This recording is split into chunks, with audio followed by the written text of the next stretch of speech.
Jeremias, capítulo 51. Amém? Jeremias, capítulo 51. Então, amém. Todos acharam? Amém? Então, diz assim a palavra do Senhor. Quem está de celular, cuidado. Procura até colocar no modo avião. Bom trazer a Bíblia para poder ler na Bíblia. Por que, pastor? Vai evitar você ser tentado. Qual é a tentação? Notificação. Começa a chegar a notificação lá de Zap, Instagram, não sei das quantas. Quem está de celular na mão tem a tendência de fazer o quê? Seja sincero. Nessa que vai dar uma olhada, perdeu 2, 3 revelações da parte de Deus que podia abençoar a tua vida. Entendeu? Então, traga a Bíblia, esqueça o celular e fica com a Bíblia. É até bom porque você pode fazer o quê? Anotações também na Bíblia e daquilo que está ouvindo. Pastor, eu leio no celular porque só ela bota letra mega gigante para mim. Amém, entendo. Então, tome o quê? Um mega cuidado. Antes que perca uma mega revelação da parte de Deus e uma mega bênção. Tá bom? Jeremias, capítulo 51, a partir do verso 1.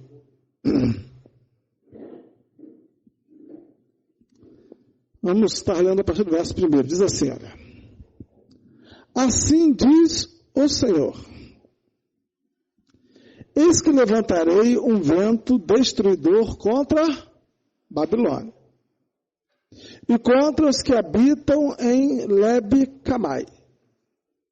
Enviarei padejadores contra a Babilônia, que a padejarão e despejarão a sua terra, porque virão contra ela em redor no dia da calamidade. O flecheiro arme o seu arco contra o que o faz com o seu, e contra o que presume da sua couraça. Não poupei seus jovens, destruí de todo o seu exército. Caiam mortos na terra dos caldeus e atravessados pelas ruas. Porque Israel e Judá não enviuvaram do seu Deus, do Senhor dos exércitos. Mas a terra dos caldeus está cheia de culpas perante o Santo de Israel. Fugi do meio da Babilônia, e cada um salve a sua vida. Não pereçais na sua maldade, porque é tempo da vingança do Senhor. Ele lhe dará a sua paga.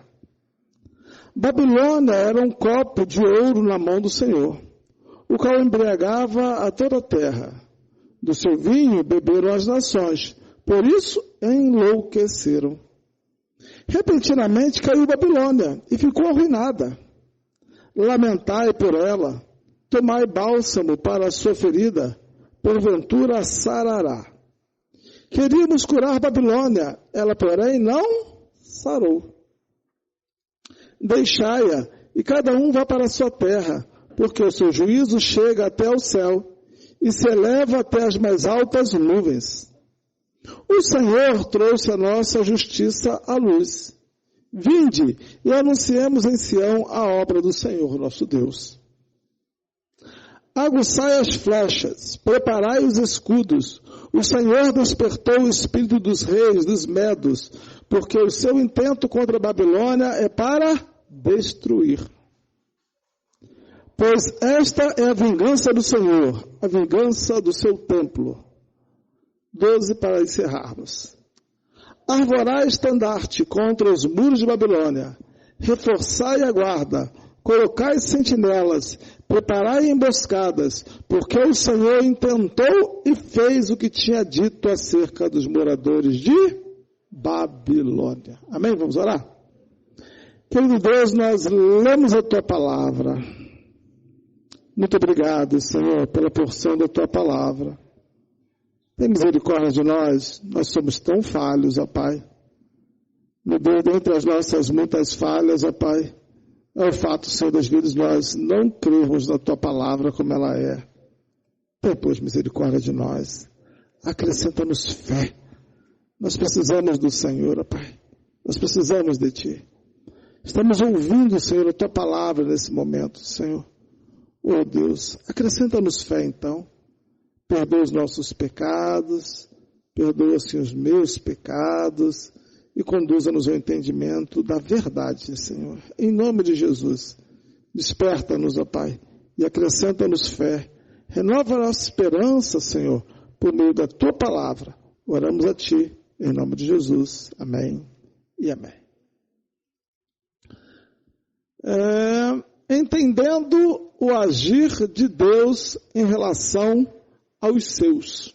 O tema da palavra. Eu quero pensar um pouquinho com os irmãos sobre isso. A gente precisa entender como Deus age a favor do seu povo, a favor dos seus escolhidos, a favor da sua igreja. Nós precisamos compreender isso, porque em muitos momentos nós vamos estar em situações onde ou a gente entende e crê nessa palavra, ou a gente vai ficar completamente o quê? Desesperado. Sem crer na palavra de Deus, sem crer naquilo que Deus está falando, que vai fazer por nós, ou que pode fazer por nós, nós vamos então entrar numa grande crise. Sem compreender a ação de Deus. O texto que lemos é uma palavra muito interessante. O capítulo 51 de Jeremias, ele foi escrito num contexto muito interessante. Nós lemos aqui no capítulo de número 51, verso 1. Assim diz o Senhor. Deus então tinha uma palavra para dar para o seu povo. E essa palavra viria por intermédio de quem? Do profeta Jeremias. O profeta Jeremias já estava há muitos anos pregando a palavra de Deus. Ele pregou durante mais de 40 anos a palavra de Deus. Alguns dizem 42 anos. A palavra de Deus para o povo de Israel. E boa parte desses 40 anos de ministério, essas palavras foram de juízo para o povo. O povo precisava então se arrepender dos seus pecados, se voltar para Deus, a fim de que não recebessem o juízo da parte de Deus. Não é que o juízo já estava decretado da parte de Deus. Se eles se arrependessem dos seus pecados, o Senhor então daria a eles mais uma oportunidade. Os irmãos conseguem compreender isso?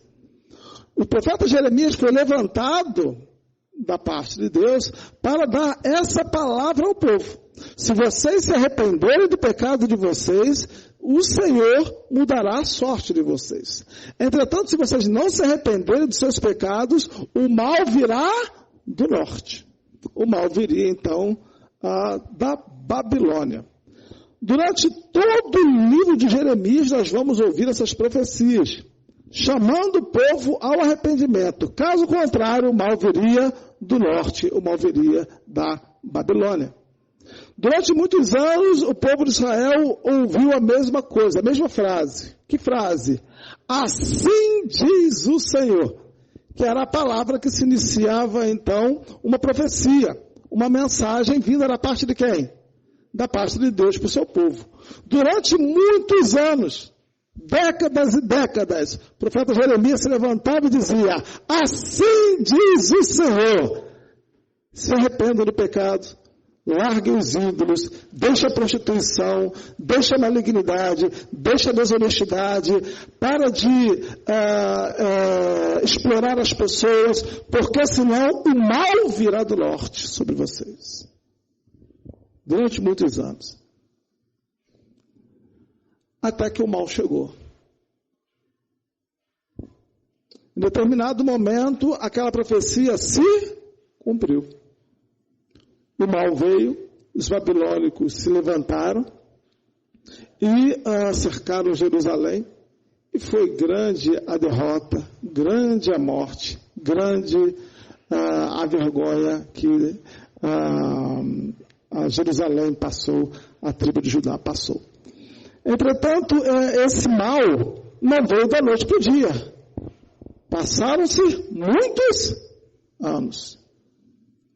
Dia após dia, semana após semana, mês após mês, o Senhor dando oportunidade para o povo se arrepender e o povo não se arrependeu. Até que um dia o juízo veio. É interessante nós observarmos o capítulo de número 51, porque começa com a mesma frase: assim diz o Senhor. E alguém poderia pensar: opa, eu conheço essa frase. Já ouvi essa frase na boca desse homem quantas vezes? Muitas vezes, durante muitos anos, muito tempo. O que é que vai vir depois dessa frase? Virá uma palavra de quê? De juízo. Tem sido assim muitos anos. Entretanto, não foi. Vamos ler o verso primeiro de novo. Assim diz o Senhor: eis que levantarei um vento destruidor contra Babilônia. Dessa vez o juízo não seria para a tribo de Judá. Dessa vez o juízo não seria para Jerusalém. O juízo seria para Babilônia, para os inimigos de Judá. É interessante observar isso. Tantos anos eles ouvindo então uma palavra de juízo em relação a eles. E eles não creram na palavra. Até que o mal veio diante deles. O Senhor agora levanta Jeremias mais uma vez e diz então: assim diz o Senhor. Eu não sei, provavelmente alguém poderia tremer. Porque durante tanto tempo Jeremias trazendo palavras de juízo e o povo não creu até que o mal chegou. E agora o Senhor levanta Jeremias mais uma vez e traz uma palavra: assim diz o Senhor. Se eu estivesse lá eu ia tremer. Rapaz, Jeremias profetizou o mal durante tantos anos e nós não cremos nessa palavra. E agora Jeremias se levantou de novo, depois que o mal já nos alcançou. E agora, o que faremos nós? Mas a palavra não era para juízo, não para Israel, mas para os inimigos de Israel. Isso é maravilhoso. Nós precisamos entender isso. Precisamos entender que Deus, muitas vezes, vai agir em nosso favor contra os nossos inimigos, mesmo depois que nós já tivermos recebido algum tipo de juízo por causa da nossa desobediência. É muita misericórdia. É muito amor. Porque os nossos erros, os nossos pecados, eles serão punidos. Todos eles têm consequência, nós sabemos disso. E Deus poderia então fazer o seguinte: olha, eu não quero mais conversa com vocês, eu não quero mais me relacionar com vocês, eu quero agora entregar vocês na mão dos inimigos e que vocês morram para lá. Entretanto, não é isso que Deus está fazendo aqui. Deus falou: se vocês não se arrependerem, o juízo virá. Eles não se arrependeram e o juízo veio. Entretanto, depois que o juízo vem, o Senhor levanta o profeta mais uma vez e diz: assim diz o Senhor, eu vou destruir os seus inimigos. É maravilhoso. Isso demonstra o quê? A graça de Deus. O favor que a gente não merece. Israel merecia que Deus levantasse inimigos contra os seus inimigos? Não. Israel não merecia isso. Mas Deus fez. E por que Deus fez? Deus fez por amor. É muito amor. Vocês não merecem o meu favor. Não merecem que eu levante inimigo contra os seus inimigos. Mas mesmo assim eu farei. Porque eu sou a última oportunidade que vocês têm para sair dessa situação que vocês estão. Para voltar a ter liberdade. Por isso, levantarei inimigos contra os seus inimigos. A gente precisa entender isso. Isso nos mostra que, em algum momento da caminhada de Israel, e isso é muito parecido com a gente, Israel, então, sofreu as consequências dos seus pecados. Entretanto, ele não saiu do plano de Deus. Às vezes nós cometemos erros também. Falhamos, caímos, entre aspas, decepcionamos a Deus. Entre aspas, porque Deus não se decepciona no sentido de que Ele já sabe o que nós vamos fazer. Né? Ele não é pego de surpresa. E às vezes a gente pensa que tudo acabou. que o Senhor não nos ama mais, e que agora somente haverá uma expectativa terrível de juízo. A gente olha para o texto bíblico e a gente vê que esse mesmo Deus que depois de executar juízo sobre Israel e deu a oportunidade para Israel é o mesmo Deus que nós servimos. Quantos erros, irmãos? Quantas falhas? Quantas infidelidades praticamos para com Deus? Mas isso não quer dizer que Deus nos abandonou. Amém? Os irmãos estão entendendo? Isso não quer dizer que Deus nos abandonou. Deus não abandonou Israel.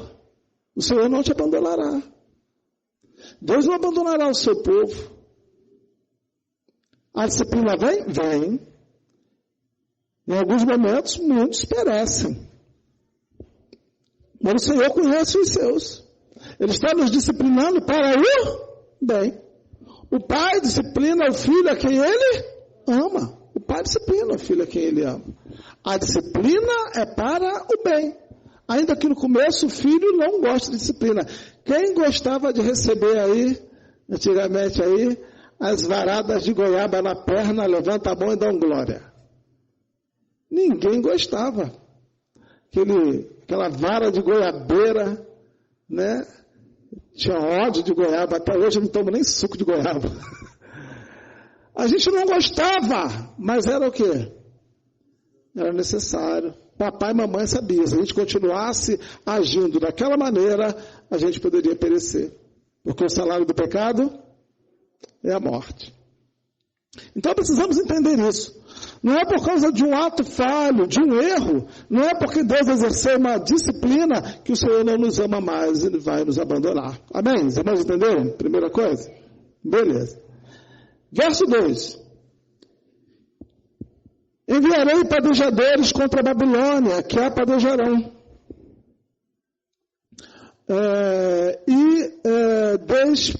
Despejarão a sua terra, porque virão contra ela em redor no dia da calamidade. É interessante, o Senhor fala então, em algumas versões, coloca pessoas que iriam fazer tipo uma colheita, né? No lugar de padejadores. O Senhor afirma, então, numa figura de linguagem, que ele enviaria, então, os padejadores contra a Babilônia. Para poder, então, despojar aquela terra, a terra de Babilônia. E eles iriam vir contra a Babilônia no dia da calamidade. Seria assim que Deus, então, ia agir em favor do seu povo e contra a Babilônia. Pastor, o que eu aprendo com esse versículo de número 2? Eu aprendo que a ação que daria vitória para a Babilônia partiria de quem?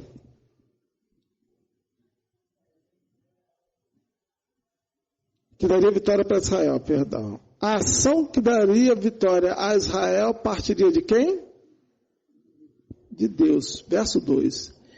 Enviarei padejadores. Era o Senhor quem iria enviar. O que isso nos faz entender? Israel teria que passar ainda, a tribo de Judá, 70 anos na Babilônia. A profecia de Jeremias mostrava isso. Profecias anteriores. 70 anos eles deveriam ficar lá na Babilônia como escravos. Mas em dado momento, o Senhor faria o quê? Daria uma ordem e levantaria então um povo, levantaria inimigos de Babilônia para poder o quê? Trazer libertação para o seu povo. Tudo dependeria do favor de Deus. Tudo dependeria de uma ordem de Deus. Tudo dependeria de uma ação de Deus. Porque é Ele quem diz e acontece. Na nossa vida, às vezes, determinadas situações parece que são quase que impossíveis. Imagina Israel, foi uma nação tão poderosa na sua época, depois foi destruída, primeiro pelos assírios, o reino do norte, e depois pela Babilônia, o reino do sul. uma nação que foi tão poderosa, agora é uma nação destruída, humilhada, aprisionada. Não tem mais um exército, não tem mais um líder. Como que eles então vão vencer a maior potência militar da sua época, que era a Babilônia? Como? Humanamente falando, impossível. Impossível. Era como se os Estados Unidos viessem aqui, destruíssem tudo, levassem a gente cativo para lá. E o profeta dizendo, vou tirar vocês daí da mão dos Estados Unidos. A pergunta é, como? Não estamos organizados, estamos fora da nossa terra, não temos um exército, não temos um líder, não temos ninguém. Como vamos sair daqui? Nós não temos nada disso. Mas Deus ainda era com eles. A resposta era Deus. Deus está dizendo aqui, ó, enviarei, sou eu que vou enviar. Era Deus. Deus iria enviar, então, aqueles que iriam dar vitória ao povo de Israel. Fazendo o quê? Derrotando os inimigos, a Babilônia. Era Deus. A vitória do povo dependia de Deus. Entretanto, eles deveriam fazer o quê? Aguardar o tempo de Deus. Não tinha para onde ir. Não seria na força do braço deles. Não seria na capacidade deles intelectual. Não seria nada disso. Seria na força de Deus. E também no tempo de Deus. Às vezes nós cometemos algumas coisas, cometemos alguns erros, algumas atitudes, e aí vem as consequências. E aí a gente às vezes, olha, não tem mais como sair daqui. Olhando para o texto bíblico, nós vemos que tem como. Quem pode tirar dali? Deus. Beleza, pastor, então eu creio. Eu creio que Deus pode mudar a minha realidade. Parabéns para você que está crendo nisso. Mas agora você tem que ter uma segunda atitude para poder passar bem por esse projeto, por esse processo. Qual é essa segunda atitude? Esperar o tempo de Deus. Porque Deus falou que iria tirar. Mas não antes dos 70 anos. No caso dele, 70 anos. No seu e no meu caso, quantos anos? Que a gente vai ter que esperar por causa do nosso pecado. Quantos anos? Quantos? Não sei. Quem sabe? Deus. E o que eu preciso fazer então? Com paciência. Esperar com paciência o tempo de Deus. E se a gente não fizer isso, o que acontece com a gente? Vai pirar o cabeção. Por que Deus não está fazendo logo? Por que Deus não agiu? Por quê? Porque ainda não chegou o tempo. Não é porque é difícil demais a sua situação. Não é porque é complicado demais para Deus. É porque ainda não chegou o tempo. Porque quando chegar o tempo, Ele envia aqueles que são necessários para poder mudar a nossa história. Só vai ter que esperar o quê? O tempo. Iria adiantar Israel ficar chateadinho? E de vez em quando a gente fica, né? Socar o chão com o pezinho não muda nada. Não muda nada. De repente vai arrumar um problema aí na perna. Não vai mudar nada. Teremos que aguardar o tempo de Deus. Vamos o verso de número 3. O flecheiro arma o seu arco contra o que faz com o seu, e contra o que presume da sua couraça. Não poupei os seus jovens, destruir de todo o seu exército. O Senhor fala mais uma vez, então, sobre a destruição, então, do povo lá da Babilônia. Vamos continuar lendo. Caiam mortos na terra dos caldeus e atravessados pelas ruas. Eles vão morrer. Eu vou levantar inimigos e os jovens vão morrer, os flecheiros vão morrer, eu vou acabar com os seus inimigos. Tudo aquilo que hoje te aprisiona, eu tenho poder para o quê? Destruir. Nós precisamos compreender isso. Talvez é muito difícil para você e para mim, mas para Deus basta o quê?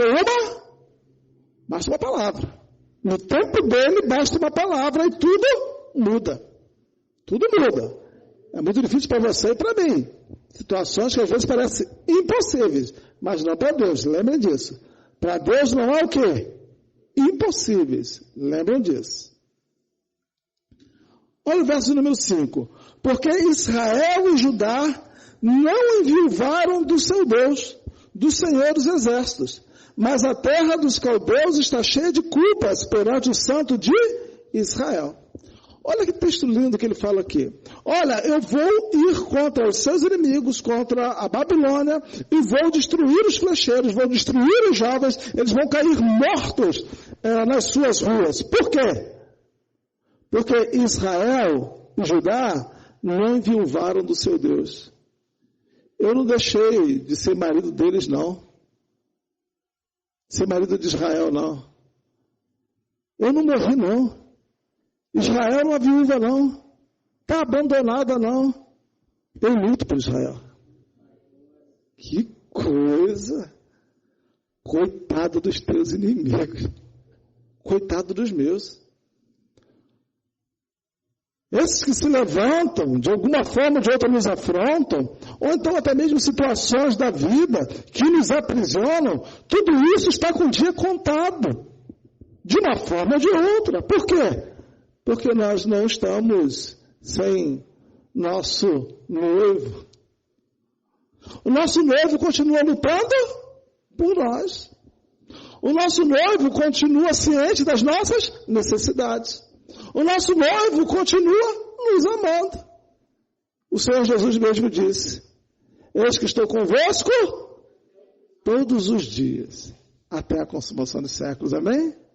Você não é uma mulher abandonada, você não é um homem abandonado. Nós não fazemos parte de uma igreja abandonada, muito pelo contrário. Fazemos parte de uma igreja amada e protegida pelo Deus que serve.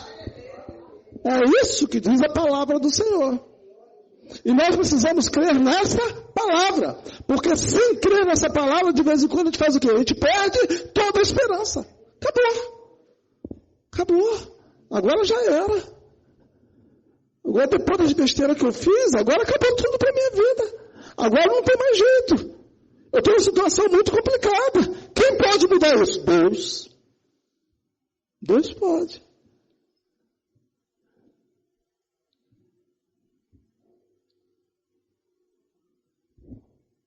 Olha que coisa maravilhosa. Verso 6. Fugi do meio de Babilônia, e cada um salve a sua vida. Não pereçais na sua maldade, porque é tempo da vingança do Senhor, e lhe dará a sua paga. Eles não teriam a menor condição de sair de Babilônia. Mas o Senhor está dizendo: eu vou agir, eu trarei juízo sobre a Babilônia e darei libertação para vocês. Não precisa ficar na Babilônia. Foge da Babilônia. Aproveita a oportunidade e foge da Babilônia. Eles teriam essa oportunidade. Interessante observar, mais à frente, quando o tempo passou, que o Senhor agiu em favor de Israel, que nem todos aqueles que estavam em Babilônia quiseram sair de Babilônia. Alguns gostaram de Babilônia. Coisa estranha, né? Misericórdia. Babilônia não é minha terra. Babilônia não é meu lugar. O judeu deveria pensar isso. O que eu vou fazer então?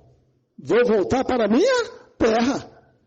Por quê? Porque aquilo que parecia impossível, Deus agiu e tornou possível. Agora eu tenho uma oportunidade de voltar para a minha terra, de voltar para a minha casa, para a minha parentela, de voltar a ter liberdade novamente. Agora eu posso aproveitar essa oportunidade. Era isso que eles deveriam fazer. Mas ao invés de aproveitar a oportunidade para viver em liberdade, o que eles fizeram? Pô, mas eu estou gostando tanto desse negócio de ser escravo, de estar longe da minha terra. De uma forma ou de outra, aqui eu tenho mais liberdade. Na minha terra tem muita regra, tem a lei de Deus lá, dizendo o que eu posso ou o que eu não posso fazer. Aqui na Babilônia não tem. Aqui a gente faz o que a gente quer.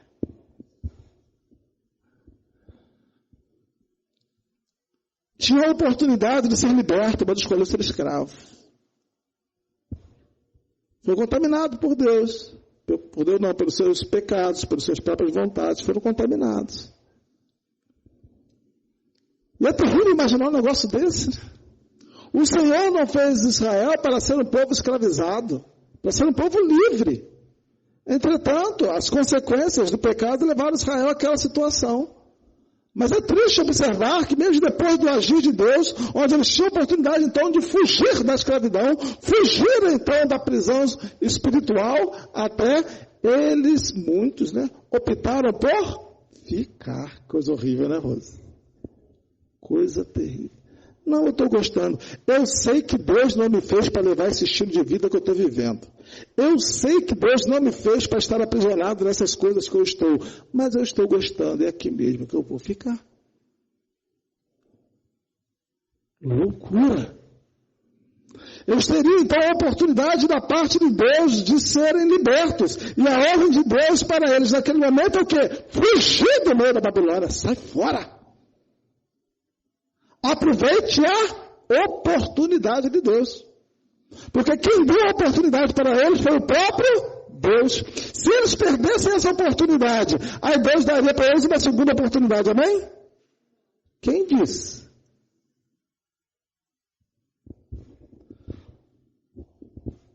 Todos nós poderemos ter de repente uma segunda ou uma terceira oportunidade, nós não sabemos. Poderemos, como também não poderemos. Todos nós. Talvez seja apenas uma oportunidade. Como é que nós vamos saber? Pagando para ver. Vai pagar para ver? Vai pagar para ver? A ordem, então, de Deus é o quê? Fugir da Babilônia. Todos nós. Deus que me livre. Não quero nada com a Babilônia. Não quero nada com as prisões do mundo. Não, eu quero a libertação que o Senhor está prometendo para mim. Amém? É isso que nós queremos. Ou deveremos querer. Essa libertação.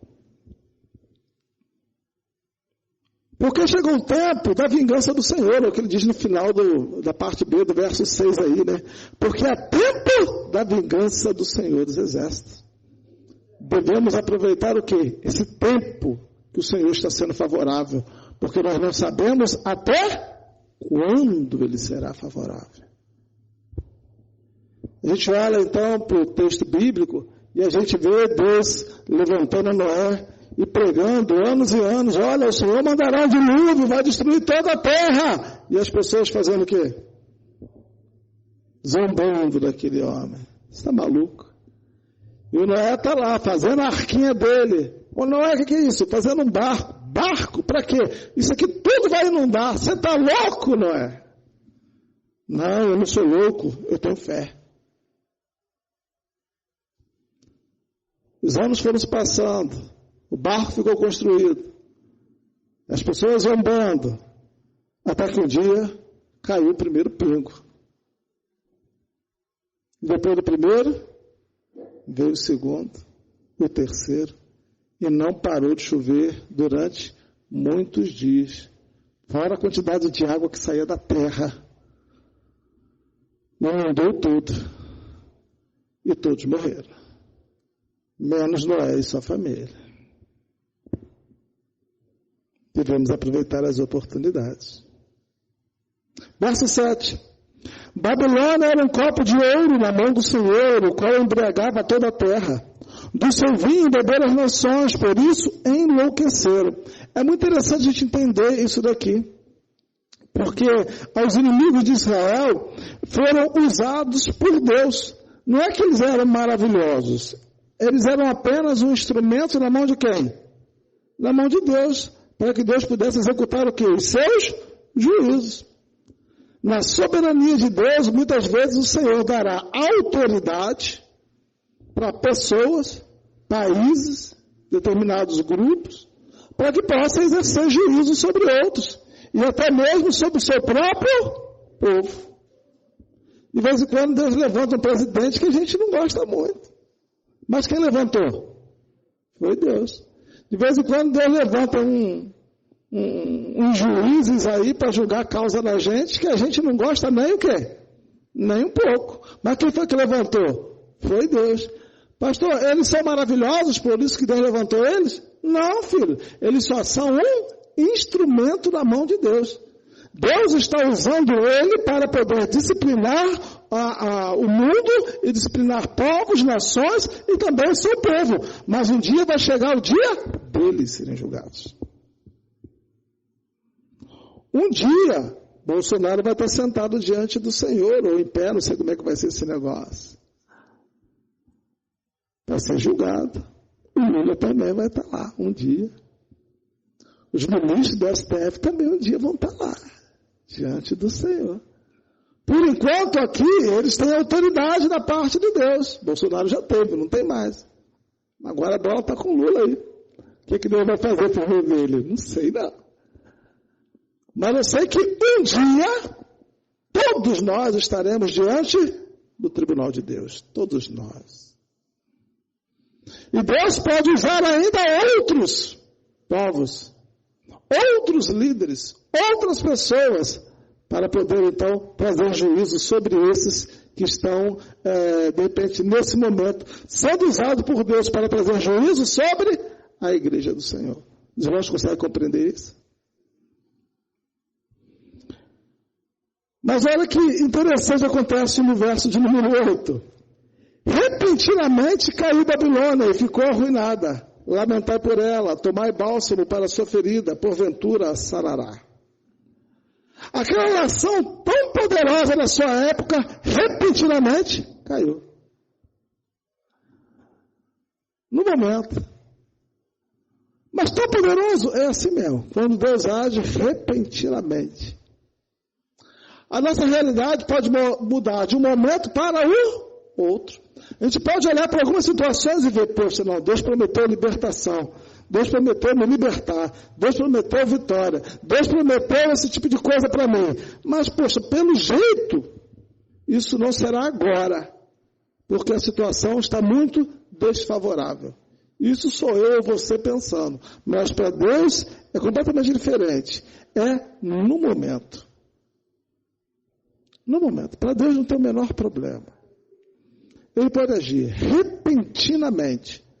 Chegou o momento, está na hora, independente de como está a situação, repentinamente, vou mudar a sorte do meu servo. Vou mudar a sorte da minha serva. Vou mudar toda essa situação. Ou não foi assim que ele fez com Jó? Porque as coisas para Jó só pioraram. Perdeu seus bens, perdeu seus filhos, perdeu sua saúde, e com o passar dos anos, o que ele perdeu também? O vigor, porque ele foi envelhecendo.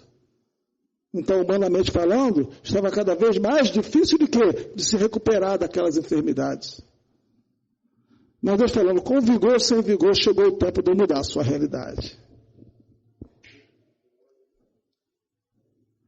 A nossa realidade não muda baseada na nossa lógica, na lógica humana. Muda baseada no decreto soberano de Deus. Pronto, acabou. Repentinamente, tudo muda. Tudo muda. Na sua e na minha vida. Agora, se eu não crer nisso, se eu não crer nisso, aí não adianta. Vou ficar me lamentando, murmurando o resto da minha vida. Eu preciso crer nessa palavra. Porque é a palavra de Deus, não é a palavra do pregador. Nós estamos lendo o texto bíblico. Eu preciso crer nessa palavra. Verso 9. Queríamos curar Babilônia, ela, porém, não sarou. Olha que coisa. Gente ainda querendo. Não, povo, de repente, Babilônia pode ser restaurada. Como que vai ser restaurada? Se foi Deus quem agiu contra ela. Operando Deus, quem impedirá? Deixai-a, e cada um vai para a sua terra, porque o seu juízo chega até os céus e se eleva até as mais altas nuvens. Deus operou, destruiu Babilônia. Pula agora para o verso 11. Nós vamos deixar o verso 10 para depois. 11. Aguçai as flechas, preparai os escudos. O Senhor despertou o espírito dos reis dos medos, porque o seu intento contra a Babilônia é para destruir, pois esta é a vingança do Senhor, a vingança do seu templo. Como eu falei anteriormente, o Senhor levantou uma outra nação. O Senhor levantou a Média. Quando o Senhor deu essa palavra, ele está deixando de maneira muito bem clara. Olha, a Média é que vai então destruir Babilônia. E essa palavra foi uma palavra profética, muito antes disso acontecer. E a história comprova, não só a Bíblia, como a história secular comprova, que a Média, junto com a Pérsia, tinha então o Império Medo-Persa, eles se levantam e fazem o quê? Destrói Babilônia. Que coisa tremenda. Deus levantou uma outra nação para poder dar vitória ao seu povo. Deus levantou uma nação ímpia para poder dar vitória para o seu povo escolhido. Deus pode usar até mesmo o ímpio para poder mudar a nossa realidade. Os irmãos conseguem entender isso? Às vezes a gente pensa que o nosso socorro, não, Deus vai fazer o quê? Deus vai usar um crente muito consagrado, cheio do Espírito Santo, para me ajudar a sair dessa situação. Amém? Deus pode fazer isso se Ele quiser. Mas também Ele pode fazer o quê? Deus pode usar um ímpio bem sem vergonha. Talvez até pior do que você ia. Talvez até para nos quebrantar. Porque abate o nosso orgulho. Israel se sentia muitas vezes o quê? A melhor nação. A nação mais maravilhosa, mais poderosa, mais forte. Só que essa nação agora vai depender do favor de um ímpio, tá? Para poder sair dessa triste realidade que ela está. Tinha o nariz tão empinado, andava com uma altivez tão grande, e agora depende de favor de ímpio, para poder mudar a realidade, triste realidade. De vez em quando Deus faz isso, para quebrantar o quê? O coraçãozinho da gente. Quebrando o coração, fala, meu Deus, a que ponto eu cheguei? Esse é o nosso Deus, que age dessa maneira. Movendo corações. A Bíblia fala que o coração do rei está na mão de quem? Na mão de Deus. É Deus que inclina para a direita ou para a esquerda. É Deus que endurece ou amolece. É Deus que coloca o favor dele, então tira esse favor de sobre nós. É Deus. Às vezes, em algumas situações, fala, poxa vida, para sair dessa situação, pastor, eu precisava do favor daquele meu chefe ali, mas ele odeia crente, ele sabe que eu sou crente. E qual o problema? Você não depende dele, você depende de Deus. É Deus quem pode agir no coração daquele homem, no coração daquela mulher. É Deus. Deus pode. Pastor, para mudar a minha realidade, olha, pastor, meu marido ímpio, ele precisava mudar tanto. Mas não tem como, porque ele é ímpio, né, pastor? Quem disse para você que não tem como? Coração do teu marido está na mão de Deus. É Deus quem muda o coração dele também. É Deus quem faz, querido. É Deus. Por isso nós precisamos crer nessa palavra. É Deus quem faz esse tipo de coisa. Independente da realidade que nos cerca. Verso 12. Arvorá estandarte contra os muros de Babilônia. Ou seja, a Média e a Pérsia fariam isso. Reforçai a guarda, colocai sentinelas, preparai emboscadas. Por quê? Porque o Senhor intentou e fez o que tinha dito acerca dos moradores de Babilônia. Ele intentou e ele fez. Deus é diferente de você e de mim. Quantos projetos nós fizemos que foram o quê? Frustrados. Não conseguimos realizar os projetos. E por quê? Por causa das nossas falhas, muitas vezes. Nós somos limitados. Mas se Deus tem um projeto, Deus vai realizar aquele projeto. Deus vai. Se Ele tem um projeto, Ele vai. Eu estou para ver projeto de Deus frustrado. Depois, estou suando para fazer isso, estou aqui preocupado, porque talvez eu não consiga fazer. Eu estou para ver projeto de Deus frustrado. Projeto de obra, já vi muitos. Porque nós somos finitos, queridos. Nós não somos como Deus. Nós não temos todo o poder. Mas Ele tem todo o poder que precisa para poder, então, concluir o projeto que Ele começou. Quem pode completar a boa obra na sua vida não é você. Quem pode completar a boa obra na sua vida não é sua família. Quem pode completar a boa obra na sua vida não é seu pastor. Quem pode completar a boa obra na sua vida é Deus. É Deus. É Deus. Deus pode fazer isso na nossa vida. Agora, para que também Deus vai fazer isso? Para concluir essa mensagem, agora a gente vai para o verso 10. O Senhor trouxe a nossa justiça à luz. Opa, o Senhor foi favorável. Agiu contra a Babilônia. Vinde e anunciemos em Sião a obra do Senhor, nosso Deus. Deus tem um propósito muito definido quando Ele opera para mudar a nossa realidade. É para que o nome dEle seja glorificado. Amém?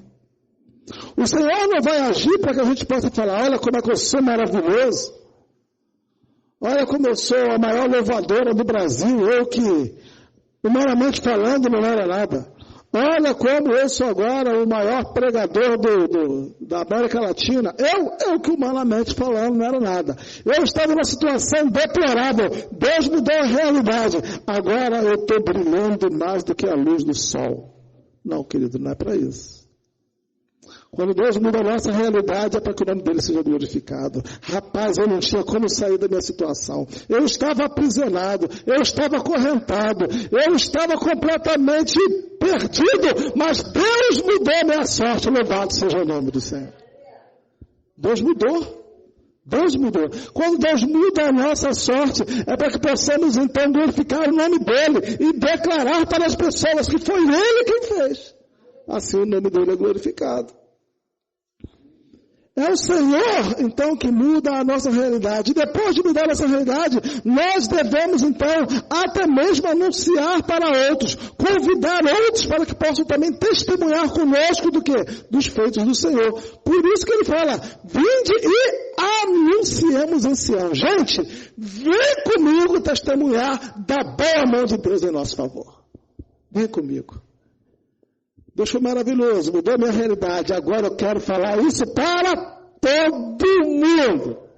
Eu quero falar isso para o meu vizinho da direita. Eu quero falar isso para o meu vizinho da esquerda. Eu quero falar isso para o meu vizinho da frente, meu vizinho de trás, meu vizinho de toda a rua, do quarteirão. Eu quero falar para o meu bairro que Deus mudou a minha sorte.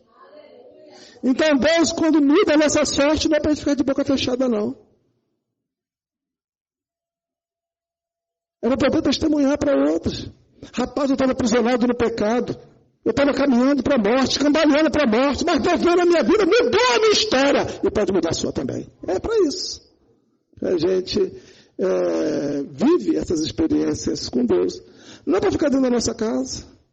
Aleluia, Senhor. Obrigado porque o Senhor mudou a minha sorte. O Senhor mudou a minha sorte. E quem quiser que corra atrás. Mas o Senhor mudou a minha sorte. Não é para isso. Não é para isso. Ele mudou a nossa sorte, para a gente poder anunciar isso para todos. Anunciar isso para todos. Deus mudou a minha sorte, pode mudar de vocês também. Pode mudar. Deus pode mudar a nossa realidade. Essa é a vontade de Deus para mim e para você.